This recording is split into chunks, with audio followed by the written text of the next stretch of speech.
Welcome dear rockers, कैसे हैं आप सभी। तो आज हम लेकर आ चुके हैं आपके लिए रोंगटे खड़े कर देने वाली एक थ्रिलर मूवी जो कि 2021 में रिलीज हुई थी। और खास बात यह है कि एक रियल लाइफ इंसिडेंट पर आधारित है। मूवी का नाम है डेथ सेव्ड माय लाइफ। तो कहानी की शुरुआत में एक आदमी काम से घर लौटता है तो देखता है कि घर तहस नहस पड़ा हुआ है, हर तरफ खून के दाग लगे हुए हैं। दोस्तों, इस आदमी का नाम है एडी। उसे साफ पता चल जाता है कि जरूर उसकी वाइफ, जिसका नाम जेड है, उसे किसी ने बहुत ही बेरहमी से मार डाला। और शायद बेचारी ने बचने की बहुत कोशिश की थी, वो उस कातिल से बचकर यहाँ वहाँ भागी थी, जिस वजह से इस तरह खून के दाग हर जगह नजर आ रहे होते हैं। और तो और जेड की लाश भी वहां नहीं है, शायद उस कातिल ने उसको ठिकाने लगा दिया था। एडी की कुछ समझ में नहीं आता और वो घबराकर तुरंत पुलिस को कॉल कर देता है। तो असल में जेड के साथ क्या हुआ होगा, ये जानने के लिए हमें 6 हफ्ते पहले की घटनाओं से शुरुआत करनी होगी। तो ये देखिए दोस्तों, ये है एडी की वाइफ जेड और ये है इनकी बेटी कायला। एक बहुत ही सुखी परिवार है इनका और दौलत की कोई कमी नहीं है इनके पास। एडी एक बहुत ही काबिल हार्ट सर्जन है, तो जेड एक नामी मार्केटिंग फर्म में एक अच्छी पोजीशन पे काम करती है और बहुत ही टैलेंटेड और स्मार्ट औरत है।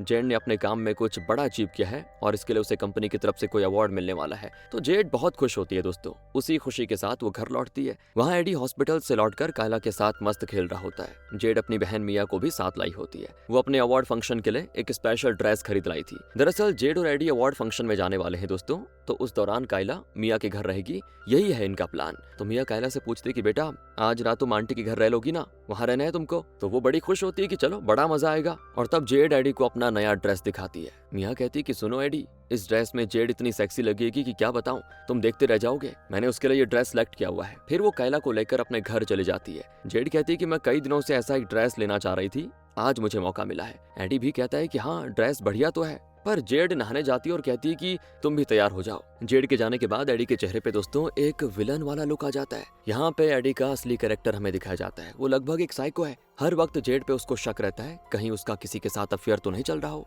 उसे लगता है कि जरूर जेड का कोई अफेयर है और इसीलिए उसका चाल चलन बदल गया है। और ये ड्रेस पहनकर वो सेक्सी दिखने की कोशिश कर रही है, तो जरूर वो किसी को अट्रैक्ट करना चाहती है। इस तरह के कई ख्याल उसके दिमाग में लगातार चलते रहते हैं। यहाँ से कट करके दिखाते हैं कि जेड नहाकर आती है और बड़े चाव से उस ड्रेस को पहनती है। लेकिन अगले ही पल उसे लगता है शॉक, क्योंकि वो ड्रेस जगह जगह पे कट किया गया है। दरअसल एडी नहीं चाहता कि जेड अवार्ड फंक्शन में ये ड्रेस पहनकर आए और इसीलिए उस पागल ने इस तरह इसको काट के रखा हुआ है। तभी एडी आ जाता है और कहता है, अरे अरे, इतना अच्छा ड्रेस था, फट गया क्या, बहुत बुरा हुआ। अब इस पर जेड ना तो गुस्सा होती है और ना ही उस पर चिल्लाती है दोस्तों। वो कहती है कोई बात नहीं, मैं दूसरा ड्रेस पहन लूंगी, कहकर वो ड्रेस चेंज कर लेती है। मतलब जेड भी उसके कैरेक्टर से वाकिफ है और अपनी बच्ची की खातिर उसके साथ इतने साल गुजार चुकी है। दुनिया के लिए दोनों एक आइडियल कपल है, लेकिन अंदर ये सब चल रहा है दोस्तों। यही है इनकी लाइफ। जेड को इतना हर्ट करने के बाद भी एडी को चैन नहीं आता शायद। वो कहता है कि क्या तुम्हें पता है ऐसे ड्रेसेस कौन पहनती है? वही औरतें पहनती हैं जो अपने पति के रहते किसी दूसरे पति को और अट्रैक्ट करना चाहती हैं। अब उसकी घटिया सोच जानकर जेड टूट जाती है दोस्तों,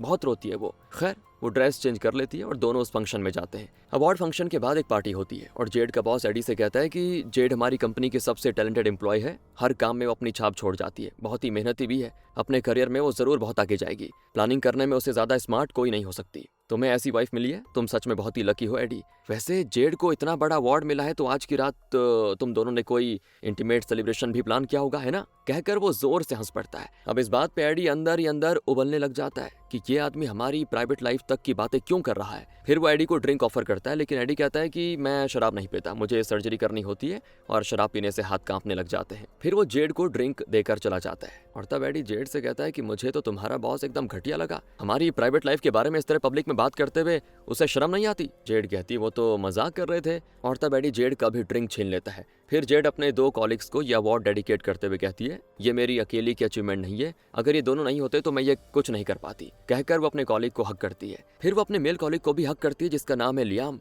वो जेड के कान में कुछ कहता है जिस पर जेड हंस पड़ती है। शायद उसने कोई जोक मारा होगा दोस्तों, लेकिन एडी को यह बात खटक जाती है। अगले सीन में दोनों घर में होते हैं। जेड फोन पे किसी से बात कर रही होती है और आखिर में आई लव यू टू कहकर कॉल काट देती है और ठीक उसी वक्त एडी अंदर आ जाता है। पूछता है कि पार्टी में तुम अपने मेल कॉलिग से गले मिली थी ना, उसका नाम क्या है? तो जेड कहती लियाम, बहुत अच्छा लड़का है वो। अच्छा लियाम, वैसे तुम्हें हक करते वक्त उसने तुम्हारे कान में ऐसा क्या कह दिया कि तुम्हें एकदम से हंसी आ गई? जेड का चेहरा एकदम से उतर जाता है दोस्तों। वो समझ जाती है कि एडी ये सब क्यों पूछ रहा है। वो पूछता है कि अभी किससे फोन पे बात कर रही थी और तुमने आई लव यू टू किसको कहा, कहकर एडी गुस्से में जेड को बुरी तरह पीटने लग जाता है और चिल्लाता है, क्या वो मुझसे बेहतर लगता है तुम्हें? उसके साथ भाग जाना चाहती हो तुम? और क्या उसी से मिलने के लिए तुम सुबह जल्दी निकल जाती हो? 10 साल पहले अगर मैं नहीं होता तो आज तुम जिंदा नहीं होती, समझी? तुम्हारी ये जो लाइफ है ना, मेरी दी हुई भीख है और यहाँ पर पता चलता है दोस्तों कि 10 साल पहले जेड के पेरेंट्स एक एक्सीडेंट में मारे गए थे और जेड उस सदमे को बर्दाश्त नहीं कर पाई थी। वो डिप्रेशन में चली गई थी। तब एक डॉक्टर की हैसियत से एडी ने उसकी मदद की और धीरे धीरे उसके सदमे से उसको बाहर निकाला। फिर दोनों के बीच प्यार हुआ, शादी भी हो गई। अब शादी को 10 साल हो चुके हैं और एक बेटी भी है। पिछले 10 सालों में एडी ने जेड को बहुत बार इस तरह से टॉर्चर किया है, लेकिन हर बार जेड यही सोचकर चुप रह जाती है कि कभी एडी ने उसे मुश्किल हालात से निकालने में मदद की थी। लेकिन अब वो ये सब झेलते झेलते थक चुके हैं दोस्तों। दिन रात उसकी मारपीट, उसके गंदे ताने, ये सब जेड के बर्दाश्त से बाहर हो जाते हैं। वो कहती है कि सॉरी, गलती हो गई, आइंदा ऐसा नहीं होगा। पर तब भी वो साई को नहीं छोड़ता और कहता है कि सॉरी, आइंदा नहीं होगा, मतलब अभी तक तुम कुछ गलत कर रही थी क्या?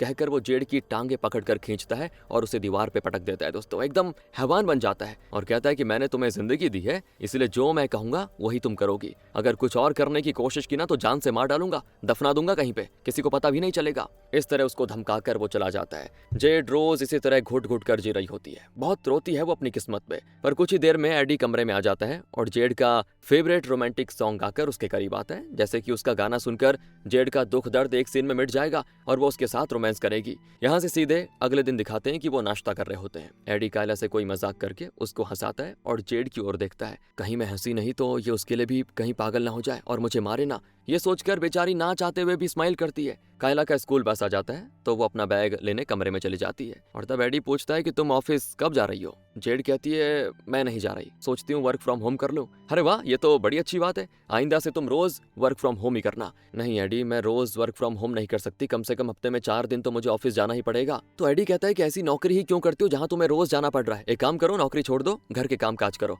और कायला की देखभाल करो। खामखा तुम्हारी बहन को कायला की बेबी सिटर भी बनना पड़ जाता है। अब बहस मत करो, नौकरी छोड़ दो। कहकर वो चला जाता है और जेड बेचारी रोने लग जाती है। उन्हें बहस करते हुए और फिर जेड को रोते हुए कायला देख लेती है। उस रात भी एडी ने जेड को कुछ कह दिया था दोस्तों और वो रोती हुई कायला के कमरे में आ जाती है तो पता चलता है कि वो मासूम बच्ची खुद भी रो रही है घर की हालात देखकर, माता पिता की हालात देखकर। तो जेड पूछती कि बेटा तुम रो क्यों रही हो, क्या हो गया तुम्हें? तो कायला कहती कि मम्मी आप हमेशा रोती क्यों रहती हैं? आपके और पापा के बीच हमेशा ये झगड़ा क्यों होता रहता है? आपको रोते देखकर मुझे भी बहुत रोना आता है मम्मी। जेड बहुत इमोशनल हो जाती है दोस्तों कि बड़ों के झगड़े बच्चों पर असर कर रहे हैं बताओ, और उस बच्चे को इतना दुख पहुंच रहा है। वो बहुत सोच समझकर एक फैसला लेती है। अगले दिन जेड तैयार हो रही होती है तो एडी पूछता है कि तुमने अपना रिजिग्नेशन दे दिया क्या या नहीं? जेड कहती नहीं। अब इस पर एडी फिर बिगड़ जाता है कि मैं बात को सिर्फ एक बार कहना चाहता हूँ और अगर तुम नहीं मानना चाहती हो तो मेरा हाथ उठ जाएगा और इस बार इतना बुरा उठेगा कि तुम सोच भी नहीं सकती। ये धमकी देकर वो एकदम नॉर्मल हो जाता है और हंस के कहता है कि ओके हनी, शाम को मिलते हैं, ओके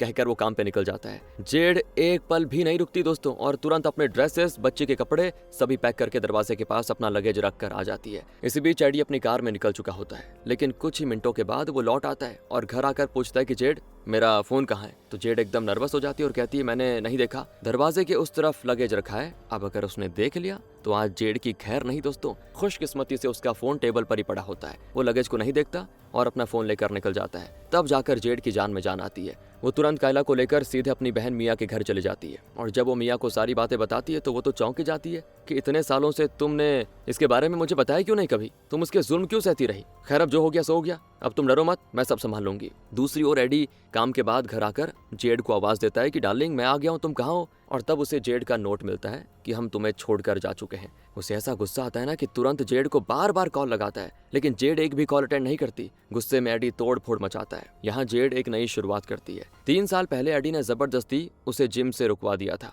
लेकिन अब वो फिर से जिम ज्वाइन कर लेती है, वर्कआउट करके तैयार होती है और चली जाती है ऑफिस। पर एडी वहाँ भी गुलदस्ता लेकर टपक पड़ता है और पूछता है कि कल अचानक तुम मिया के घर चली गई शायद। वो ऐसे बिहेव करता है जैसे कि वो कुछ जानता ही नहीं, जैसे कि बहुत ही अच्छे कपल है। जेड उसके मुंह पे कह देती है कि तुम्हारे साथ अब मैं नहीं रहूंगी, मुझे छोड़ दो और मैं तुमसे अलग हो जाना चाहती हूँ। एडी फिर अपना वही घिसा पिटा डायलॉग मारता है कि यार मेरा एहसान भूल गई, मैंने तुम्हें इतने बड़े सदमे से बाहर निकाला, तुम्हें नई जिंदगी दी और तुम इतनी बेवफा निकली। और अब जेड कहती कि तुम्हारे साथ रोज रोज मरने से तो अच्छा है कि तुम तभी मुझे मेरे हाल पे छोड़ देते और मुझे मरने देते। मेरा फैसला आज फाइनल है, अब चाहे कुछ भी हो जाए मैं तुम्हारे साथ आऊंगी नहीं, फुल स्टॉप। इतने में एडी को और गुस्सा दिलाने वाली बात होती है। लियाम आ जाता है और जेड से कहता है कि आप यहाँ टाइम वेस्ट क्यों कर रही हैं? चलिए मीटिंग में सभी आपका इंतजार कर रहे हैं। अब जेड एडी से कहती है मुझे काम है, तुम प्लीज चले जाओ। कहकर वो लियाम के साथ चली जाती दोस्तों और दोनों कोई मजाक करते हुए हंस कर जाते हैं और एडी तो बिल्कुल ऐसे गुस्से में चकनाचूर हो जाता है कि क्या बोलो। और फिर कुछ टाइम के बाद जेड काम खत्म करके लियाम के साथ अपनी कार की ओर आती है तो अचानक एडी सामने आ जाता है। दरअसल जेड ने डिवोर्स फाइल कर लिया था। तो एडी पूछता है कि अच्छा, तो क्या मुझे डिवोर्स देकर इस यंग आदमी के साथ गुलछर्रे उड़ाने का इरादा है तुम्हारा? जेड कहती है कि देखो, तुम मुझे कंट्रोल नहीं कर सकते, मेरी जो मर्जी है मैं वो करूंगी। एडी उसका हाथ पकड़ लेता है तो जेड कहती है कि चुपचाप हाथ छोड़ दो, वरना इसका अलग से केस करूंगी तुम पर और रिस्ट्रेनिंग ऑर्डर जारी करवा दूंगी। रिस्ट्रेनिंग ऑर्डर मतलब कोर्ट का वो ऑर्डर जिसके तहत डिवोर्स केस के चलते एडी जेड से नहीं मिल सकता, और अगर उसने ऐसा किया तो उसको अलग से सजा मिलेगी। पर एडी कहता है कि तुम्हारे किसी भी बात पे कोर्ट विश्वास नहीं करेगा, क्योंकि 10 साल पहले तुम डिप्रेशन में थी और लगभग पागल की तरह बिहेव करती थी। वो बात कोर्ट में बताकर मैं ये साबित कर दूंगा कि तुम सही फैसला करने के काबिल नहीं हो, या फिर एक नामी डॉक्टर होने के नाते तुम्हें पागल साबित करना मेरे लिए बहुत ही मुश्किल काम नहीं होगा। सोच लो, अगर मुझे छोड़कर तुम किसी और के साथ रही तो तुम्हारी जान तक ले सकता हूँ, मैं बता रहा हूँ। जेड हो जाती दोस्तों परेशान कि तो पागल है। जैसे तैसे वो अपनी कार में निकल जाती है। इसके 5 हफ्ते के बाद कायला का बर्थडे होता है, जिसे जेड और मिया बड़ी धूमधाम से मनाती है। कायला अपने कमरे में चले जाती है तो मिया जेड से पूछती कि एडी ने डिवोर्स पेपर साइन कर दिए क्या? जेड कहती कि हाँ, अभी मुझे थोड़ी सी आज़ादी फील हो रही है। फिर जेड कचरा फेंकने नीचे जाती है तो सड़क पे एक गाड़ी खड़ी होती है। उसमें एक आदमी जेड को बड़ा घूर रहा होता है। जेड देखने जाती है कि वो कौन है, लेकिन इतने में वो गाड़ी लेकर निकल जाता है और जेड इस बात पे ज्यादा ध्यान नहीं देती। कुछ दिनों के बाद कायला के स्कूल में स्पोर्ट्स डे होता है तो कायला का गेम देखने के लिए एडी भी आता है। उसके साथ एक औरत होती है दोस्तों, और वो जेड को उसका परिचय देता है। कहता है ये मेरी गर्लफ्रेंड है, हम दोनों कुछ दिन पहले मिले थे।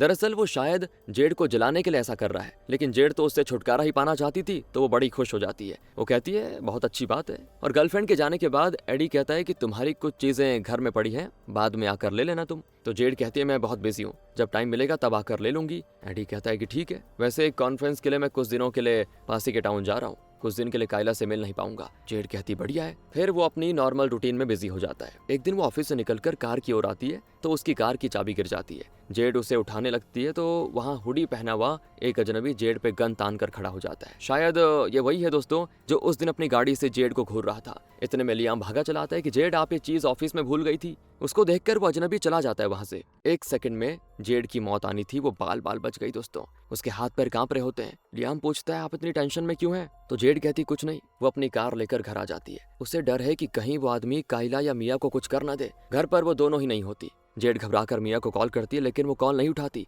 फिर वो एडी को कॉल करके पूछने लग जाती कि मेरी बेटी कहाँ है। पर इतने में मिया का टेक्स्ट मैसेज आता है कि मैं और कायला लाइब्रेरी में है, इसलिए तुम्हारा फोन नहीं उठा पाई। तब जाकर जेड को तसल्ली होती है। अब एडी पूछता है कि तुमने क्या बेटी बेटी लगा के रखा हुआ है, मुझे ठीक से सुनाई नहीं दे रहा, मैं तो दूसरे टाउन में हूँ, कायला ठीक तो है ना? तो जेड कहती हाँ वो ठीक है, कहकर वो कॉल काट देती है। अब जेड कंफ्यूज्ड है कि अगर कोई मेरी जान के पीछे पड़ सकता है तो वो एडी ही होगा, लेकिन वो तो यहाँ पे है नहीं, तो मेरा कत्ल करने के लिए उस आदमी को भेजा किसने होगा? जरूर ये सब कहीं एडी वहां रहकर ही तो नहीं कर रहा। यही सब सोचकर वो एडी पे कंप्लेंट लिखवाने पुलिस स्टेशन जाती है। वहां का इंस्पेक्टर है दोस्तों फ्रेडी, जो कि एडी के बचपन का दोस्त है। वो जेड से कहता है कि मुझे बड़ा दुख है कि तुम दोनों ने डिवोर्स कर लिया। मैं एड को बचपन से जानता हूँ, बहुत ही अच्छा इंसान है वो, तुम भी बहुत अच्छी हो। मेरी समझ में नहीं आता कि तुम दोनों के बीच ऐसा क्या हो गया। और अब जेड मन ही मन सोचती कि बताओ यार कैसा दोस्त है, बचपन से जानकर भी उसका असली चेहरा नहीं देख पाया। वो फ्रेडी से कहती कि मैं तो यूं ही इस तरफ आ गई थी, किसी और दिन तुमसे बात होगी, कहकर जेड निकल जाती है। वरना एडी के बेस्ट फ्रेंड से वो उसकी शिकायत कैसे कर सकती थी ना। वो घर आ जाती है और मिया को ये बात बताती है तो वो चौंक जाती है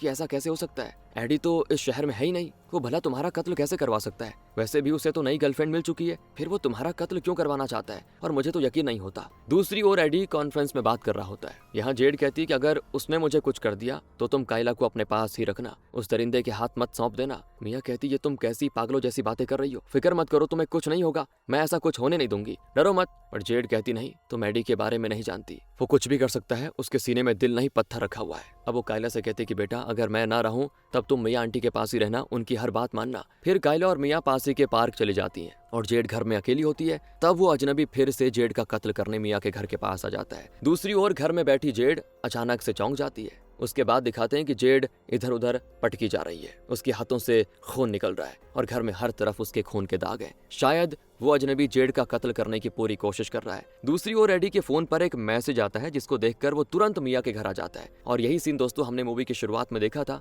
घर तहस नहस पड़ा हुआ है, हर तरफ खून के दाग लगे हुए हैं। और ये दृश्य देखकर एडी ने पुलिस को खबर कर दी और फिर घर पर बैठा होता है वो। इतने में कायला और मिया आ जाती है। मिया पूछती तुम यहाँ पे क्या कर रहे हो, जेड कहाँ है? एडी कहता है देखो उसके साथ कुछ न कुछ बुरा हुआ है, पूरी बात मैं नहीं जानता, मैंने पुलिस को कॉल कर लिया है, वो आते ही होंगे। कहकर वो कायला को लेकर जाने लग जाते हैं तो मिया चिल्लाती है कि तुमने उसके साथ क्या किया बताओ। अब एडी कहता है कि मैं भी परेशान हूँ, लेकिन मैं नहीं चाहता ये सब कायला को पता चले प्लीज, इसलिए उसको लेके जा रहा हूँ। मिया जेड को कॉल करती है लेकिन उसका नंबर नॉट रीचेबल आता है। इसी बीच एडी कायला को लेकर चला जाता है दोस्तों। अगले सीन में वो एक सुनसान जगह पे कोई दूसरा फोन निकालकर किसी को कॉल करता है और यहाँ रिवील होता है कि उस अजनबी को जेड का कत्ल करने के लिए इसी साइको ने भेजा था। जेड उससे अलग होकर खुश है, ये बात उसको हजम नहीं हो रही थी, इसीलिए उसने उस अजनबी को सुपारी देकर जेड का कत्ल करने के लिए भेजा था। वो कॉल पे उस अजनबी से कहता है कि पुलिस किसी भी वक्त आती होगी, तुमने जेड को मार तो डाला है ना, उसकी बॉडी को कहीं पे ठिकाने लगा दो ताकि पुलिस को पता ना चले, बस उसकी बॉडी ना मिले पुलिस को। अब वो कातिल एकदम से कंफ्यूज लगता है, जैसे कि वो जानता ही नहीं एडी किस बारे में बात कर रहा है। खैर दोस्तों, कट करके एक मोटेल को दिखाते हैं जहाँ जेड एकदम सही सलामत है, मतलब वो जिंदा है। और यहाँ पे रिवील होता है कि ये जेड का प्लान था। जैसा कि उसके बॉस ने कभी कहा था ना, जेड बहुत स्मार्ट है और बहुत ही अच्छी प्लानिंग करती है, वैसा ही हुआ दोस्तों। वो जान चुकी थी कि एडी उसका कत्ल करवाने के लिए कातिल को हायर कर चुका है और वो किसी भी वक्त जेड की जान लेने के लिए जरूर आएगा। इसीलिए उसने खुद अपने हाथ पे कट किया और फिर घर को तहस नहस करके ऐसा नाटक किया जिससे कि उसका खून हर जगह पे पड़ जाए। अब इस क्राइम सीन को देखकर पुलिस को जरूर एडी पे शक होगा और वो बुरा फंसेगा। फिलहाल तो जेड एक मोटेल में रह रही है और कोई नहीं जानता वो कहाँ है। उसने ये बात तो मिया तक को नहीं बताई। ऊपर से एडी ने जिस अजनबी को कत्ल करने के लिए सेट किया था वो मिया के घर आता तो है, लेकिन घर की हालत और हर तरफ खून ही खून देखकर उसको लगा कि शायद मुझसे पहले यहाँ पे कोई और आकर जेड का कत्ल करके चला गया, इसीलिए उसे कुछ करना ही नहीं पड़ा और वो मस्त चला गया चुपचाप। जेड को मजबूरन ये नाटक करना पड़ा क्योंकि जैसा एडी ने उसको धमकाया था, वो एक नामी डॉक्टर होने की वजह से कोर्ट में साबित कर सकता था कि 10 साल पहले जेड लगभग पागल थी और शायद अब भी वो पागल हो चुकी है, इसलिए मुझ पे इल्जाम लगा रही है कि मैं उसका कत्ल करने की कोशिश कर रहा हूँ। ऐसा एडी कह सकता था। अगर वो ऐसा करता, उसका बयान सच माना जाता और जेड की बात पे कोई यकीन नहीं करता। इसीलिए एडी को मुजरिम साबित करने के लिए उस पे मानसिक तौर पे जेड दबाव डालना चाहती थी, उसे मेंटली टॉर्चर करना चाहती थी और उसी मकसद को अंजाम देने के लिए उसने ऐसा नाटक किया होता है। खैर, एडी के फोन पे किसी अननोन नंबर से एक वीडियो मैसेज आता है जो कि उसकी और जेड की शादी का वीडियो है और ये वीडियो तो सिर्फ एडी और जेड के पास था, पर एडी को लगता है कि जेड मर चुकी है, इसीलिए वो कंफ्यूज्ड होता है कि ये भेजा किसने। और तभी वहाँ पे 2 पुलिस ऑफिसर्स जेड के बारे में पूछताछ करने आते हैं। एडी उन्हें बताता है कि 10 साल पहले जेड काफी डिप्रेशन में थी, फिर मैंने उसे थेरेपी के जरिए थोड़ा ठीक किया, लेकिन पिछले कुछ महीनों से वो अजीब बिहेव कर रही थी। अब वो लोग कहते हैं कि हमें जेड की बहन मिया ने बताया कि आप उसको अब्यूज करते थे, उसे मारते पीटते थे और तो और आपने उसका कत्ल करवाने के लिए भी किसी को शायद हायर किया हुआ था। तो एडी एकदम मासूम जैसी एक्टिंग करता है कि ये आप क्या कह रहे हैं, मैं जेड से बहुत प्यार करता हूँ, उसके साथ ऐसा करने की मैं सोच भी नहीं सकता। और शायद आप नहीं जानते कि मिया कुछ साल पहले नशीले पदार्थों की आदी थी, हाल ही में वो डी एडिक्शन सेंटर से छूट कर आई हुई है और आप हैं कि उसकी बात को सीरियसली ले रहे हैं। इस तरह वो पासा ही पलट देता है और वो भी उसकी बातों पर विश्वास करके चले जाते हैं दोस्तों। दूसरी ओर जेड जिस मोटल में रुकी हुई है ना, वहां से वो मैरिज एनिवर्सरी विशेस वाले कार्ड पे कुछ लिख रही होती है। दरअसल आज उसकी शादी का एनिवर्सरी है और तभी लोकल न्यूज में बताते हैं कि शहर के नंबर 1 हार्ट सर्जन एडी की वाइफ का कत्ल हो गया और उनकी लाश भी नहीं मिली। और अब यहाँ पे जेड एडी को मेंटली टॉर्चर करने के इरादे से उस हैप्पी एनिवर्सरी नोट को एडी की कार में रखने जाती है। एडी अपनी कार पार करके हॉस्पिटल के अंदर जाता है और जेड उस नोट को अंदर डालने जाती है, लेकिन तभी वो अजनबी जो जेड का कत्ल करने वाला था वो जाकर कार को खोलता है जिसमें एक बैग में ढेरों करेंसी नोट्स होते हैं और वो पैसे लेकर निकल जाता है। तो जेड उसका पीछा करती है, मतलब एडी ने ही इसको हायर किया था, ये तो क्लियर है, जेड का कत्ल करने के लिए। और क्योंकि एडी के हिसाब से जेड मर चुकी है, इसीलिए वो उस कातिल के लिए रोकड़ा छोड़कर चला गया था। खैर, वो कातिल घर जाकर तुरंत एडी को कॉल करके कहता है मैंने पैसे निकाल लिए हैं और तुम्हारी वाइफ की बॉडी को भी बढ़िया तरीके से डिस्पोज कर दिया, अब पुलिस को उसकी बॉडी कहीं नहीं मिलेगी और ना ही उन्हें तुम पे कभी शक होगा। ये बात जेड सुन लेती है और अब तो उसको पक्का यकीन हो जाता है कि एडी ने इसको हायर किया था। अब वो एडी को और सताने का प्लान बनाती है। अगले सीन में दोस्तों एडी को एक रेस्टोरेंट से कॉल आता है कि आपकी वाइफ ने हमारे रेस्टोरेंट में एक टेबल बुक किया है आज डिनर के लिए, आज आपकी वेडिंग एनिवर्सरी है ना, आप जरूर आइएगा। उन्होंने हमें खास इंस्ट्रक्शंस दिए हुए हैं कि हम आपको इन्फॉर्म कर दें। अब ये सुनकर तो एडी के पसीने छूट जाते हैं। काम के बाद वो उस रेस्टोरेंट में जाता है तो वाकई में उसके और जेड के नाम से एक टेबल बुक की होती है और जेड ने वहाँ पे एडी के फेवरेट फूलों का गुलदस्ता रखवाया होता है और उसके हाथ की लिखी वो एनिवर्सरी कार्ड भी रखी होती है। एडी तो बौखला जाता है और कंफ्यूज होता है कि ये कैसे हो गया। अब यही तो जेड चाहती थी दोस्तों। इसी कंफ्यूजन में वो घर आता है और उस कातिल को कॉल करके कहता है कि सच बताओ, क्या तुमने जेड का कत्ल किया कि नहीं। और वो एकदम कॉन्फिडेंटली कहता है मैंने कर दिया, उसकी लाश को डिस्पोज भी कर दिया। एडी को लगता है कि शायद मुझे परेशान करने के लिए मिया ने पक्का रेस्टोरेंट में टेबल बुक की होगी, इसीलिए वो मिया के घर पे जाकर पूछता है तो वो तो चिल्लाती कि मैं तुम्हारे लिए टेबल क्यों बुक करने लगी, जेड के साथ तुमने जो भी किया उसके लिए तुम जरूर पछताओगे दरिंदे कहीं के। अब एडी को यकीन हो जाता है कि मिया ने भी टेबल बुक नहीं किया। दूसरी ओर यहाँ जेड अपना प्लान बनाने लग जाती है कि आगे क्या करना है। वो उस कातिल के घर पे जाती है। जब वो घर से निकल चुका होता है तो जेड विंडो के जरिए उसके घर में घुसकर अपना वेडिंग रिंग एक बॉक्स में वहां पे रख देती है। वहां उस कातिल के कुछ डॉक्यूमेंट्स पड़े होते हैं जिससे जेड को उसका असली नाम और कुछ डिटेल्स पता चल जाती हैं। फिर घर आकर वो एक ऐप में उसका नाम सर्च करती है। ये ऐसा ऐप है दोस्तों जिसमें क्रिमिनल रिकॉर्ड वाले लोगों का डेटा होता है।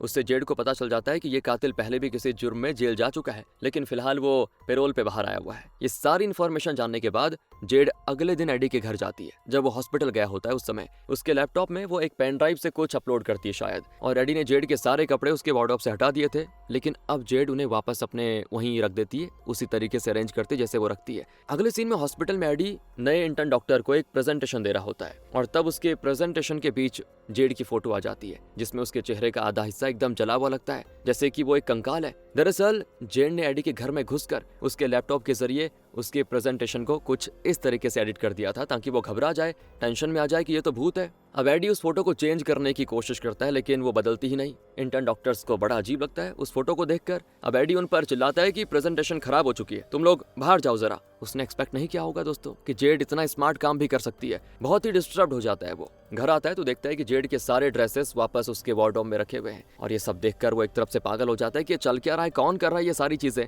मैं जो देख रहा हूँ वो सच है भी या मेरा वहम है। अब उसको यकीन होने लगता है कि जेड मरी ही नहीं है। वो फिर उस कातिल पे चिल्लाता है कि जेड मरी नहीं है ना, वो मेरी गैर मौजूदगी में मेरे घर पे आती रहती है। पर कातिल अपनी बात पे अड़ा रहता है और कहता है कि अगर तुम्हें यकीन नहीं होता तो ये देखो, उसका वेडिंग रिंग उसका कत्ल करने के बाद मैंने उसके हाथ से निकाल लिया था। इस तरह वो अपनी अलग ही कहानी बनाकर सुना रहा होता है, जबकि ना उसने जेड का कत्ल किया ना उसकी बॉडी को डिस्पोज किया। एडी और कंफ्यूज्ड, लेकिन कातिल समझ जाता है कि जरूर जेड ये रिंग यहाँ पे रख कर गई हुई है और वो अपने पति को सबक सिखाने और उसे परेशान करने के लिए ये सारी चीजें कर रही है। जेड भी उनकी बात सुन रही होती है। वैसे रिंग देखकर एडी शॉक हो जाता है कि अगर वो मर चुकी है तो मेरे घर में जो कुछ हो रहा है वो सब कौन कर रहा, और वो टेंशन में वहां से चला जाता है। इसी बीच जेड वहां से बचकर जाने लग जाती है, लेकिन उसके पैर कुछ कैंस पे लगते हैं और उस आवाज को कातिल सुन लेता है। वो जेड को वहां से बच निकलते हुए देख लेता है और गन लेकर उसके पीछे पड़ जाता है दोस्तों। तो जेड जल्दी से एक जगह छुप जाती है और जैसे कातिल पास आता है तो वहां पड़ा हुआ खाली सिलेंडर उठाकर उसके मुंह पे मार देती है, फिर जान बचाकर वहां से भाग आती है। अब वो कातिल जान गया कि जेड जिंदा है तो वो उसे मारने की कोशिश जरूर करेगा, क्योंकि एडी ने उसे पैसे जो दिए हैं। तो जेड यहाँ मोटेल में वापस आकर रोती है बहुत कि ये कैसी जिंदगी है, और तब उसको आता है एक बेहतरीन आइडिया और वो पुलिस को कॉल करके उस कातिल के बारे में इन्फॉर्मेशन दे देती है कि पेरोल पे आया हुआ एक आदमी गन लेकर घूम रहा है। फिर क्या था, जब वो कातिल गन और बैग लेकर बाहर निकल रहा होता है तो पुलिस उसे पकड़ लेती है। अब वो फिर से जेल की हवा खाएगा। दूसरी ओर जेड अपनी बेटी को बहुत ज्यादा मिस करती है। उसको देखे हुए वैसे भी कई दिन हो चुके थे। उस रात जेड एक सुनसान जगह जाकर अजीब सा मेकअप कर लेती है और फिर अपने हाथ पैर बांधकर एक फोटो क्लिक कर लेती है। शायद ये उसका कोई बेहतरीन प्लान है। दूसरी ओर एडी थक चुका है दोस्तों। हमेशा उसको टेंशन रहती है कि न जाने आगे क्या होगा, क्या जेड मरी नहीं, और अगर मर चुकी है तो क्या सच में ये उसकी आत्मा मुझे परेशान कर रही है। वो इन ख्यालों में डूबा रहता है कि अचानक उसकी कार के पास उसे जेड खड़ी दिखती है और वो टेंशन में जाकर पीछे से उसका गला दबाने लग जाता है। वो चिल्लाती है कि मुझे छोड़ दो। फिर पता चलता है कि ये जेड नहीं बल्कि एडी की नई गर्लफ्रेंड है। मतलब एडी का मानसिक संतुलन इस कदर बिगड़ चुका है कि अब उसे हर तरफ जेड नजर आती है।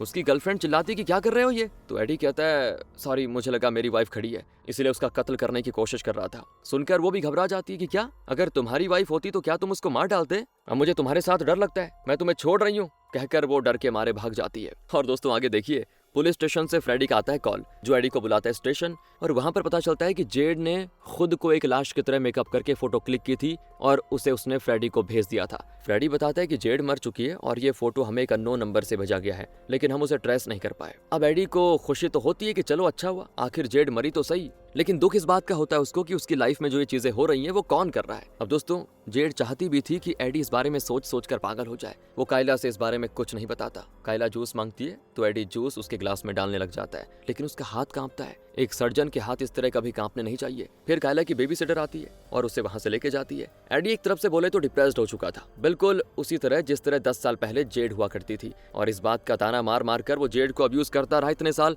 कि तुम डिप्रेशन में थी, तुम्हें मैंने बाहर निकाला वगैरह वगैरह। तो अब डिप्रेशन के मारे वो अंधाधुंध शराब पीना शुरू कर देता है। सच क्या है दोस्तों, क्या वहम है, उसकी समझ में नहीं आता। दूसरी ओर मिया जेड की मौत की खबर जानकर और उसकी लाश की फोटो देखकर टूट जाती बेचारी। और तब आता है एक लेटर। उसे खोलकर पढ़ने के बाद मिया की जान में जान आती है। दरअसल जेड ने उसे खत लिखा होता है कि मैं ठीक हूँ और जिंदा हूँ, फिक्र करने की जरूरत नहीं है। मिया बड़ी खुश होती है कि उसकी दीदी सही सलामत है। दूसरी ओर एडी एक सर्जरी कर रहा होता है, लेकिन तब उसका हाथ फिर कांप जाता है। सभी हैरान रह जाते हैं क्योंकि एडी के हाथ इस तरह कभी कांपे नहीं थे। ऊपर से वो एक बहुत ही काबिल डॉक्टर है, लेकिन इस बार उसे ऑपरेशन थिएटर छोड़ना पड़ जाता है और उसकी जगह पर एक और हार्ट सर्जन उस ऑपरेशन को पूरा करता है। एडी बाहर बैठा होता है तो चीफ डॉक्टर आकर कहता है, मुझे भी तुम्हारी वाइफ की मौत का सुनकर बड़ा दुख हुआ, तुम तुरंत काम पे क्यों आ गए? कुछ दिन घर पे रहो, रिलैक्स हो जाओ, फिर आना, मैं तुम्हारी छुट्टी सैंक्शन करवा दूंगा। पर एडी कहता है कि नहीं सर, ऐसी कोई बात नहीं है, सिर्फ आज मेरा हाथ कांप रहा है, कल से मैं ठीक हो जाऊंगा। और तब चीफ डॉक्टर उसको डांटता है कि तुम्हारे मुंह से शराब की बू आ रही है, अगर ये बात किसी को पता चल गई कि तुम शराब पीकर सर्जरी कर रहे हो तो